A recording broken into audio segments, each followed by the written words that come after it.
All right, let's get right into it. For almost 100 years, the entire global economy has been built on one simple, rock-solid idea, that the US dollar would never, ever fail. But what happens when that foundation starts to show some serious cracks? What if everyone just stopped buying US debt? Take a look at this number, $33 trillion. No, that's not a typo. That is the current US national debt, and it's a figure so massive, it's kind of hard to even wrap your head around it. So, to try and put that into perspective, imagine the entire economic output of Europe, Africa, and South America combined. Well, this one debt is bigger than all of that. So yeah, this isn't just an American headache, this has become a global migraine. But here's the crazy part. It wasn't always seen as this huge, scary problem. In fact, for most of the last century, US debt was the exact opposite. It was considered the world's safest asset, the absolute bedrock of global finance. And it all boiled down to one little word: trust. Think about it like this. The United States was essentially the bank of the world, and everybody wanted an account. Countries, friends, and rivals alike lined up to buy its debt. They poured their national savings, their pension funds, their reserves into U.S. bonds because they were seen as the safest investment on earth, guaranteed by the strongest economy in the world.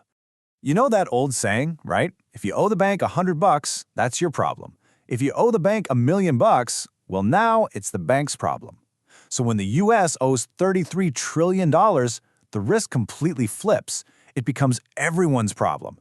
The stability of the entire global system now kind of hinges on America's ability to handle this thing. So when did the script flip? How did we get from safest asset on Earth to massive global risk? Well, the turning point was really the 2008 financial crisis.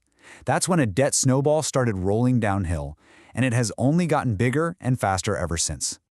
To fight that 2008 recession, the US government basically spent its way out. First, a $700 billion bailout, then an $831 billion stimulus. All of it just got slapped on the national credit card. But honestly, that was just the warm-up act. The response to COVID-19 added a staggering $5 trillion to the debt in just a few short years. So you might be wondering, why didn't everyone panic right away? Well, because we are in this strange era of free money. Interest rates were near zero, so when you're borrowing trillions of dollars but the interest is next to nothing, it kind of feels free, right? For a while, that made the huge debt pile seem, well, manageable.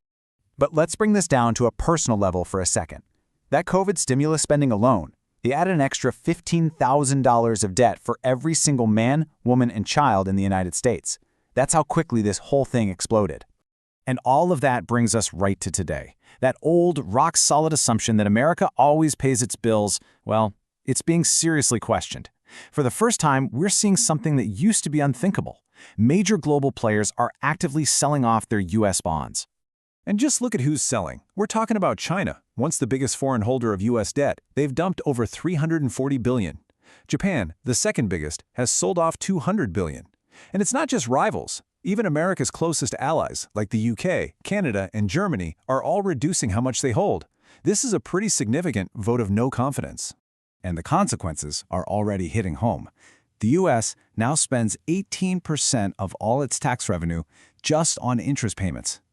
That's nearly double what any other major advanced economy spends. And get this, it's more than 3 times what Greece spends. Yeah, that Greece, the country that became the poster child for debt crises. Think about it this way, $3 billion every single day. That money isn't going to roads or healthcare or tax cuts, it's just servicing the debt. In fact, the total interest payment is now larger than the entire US military budget. Just wow.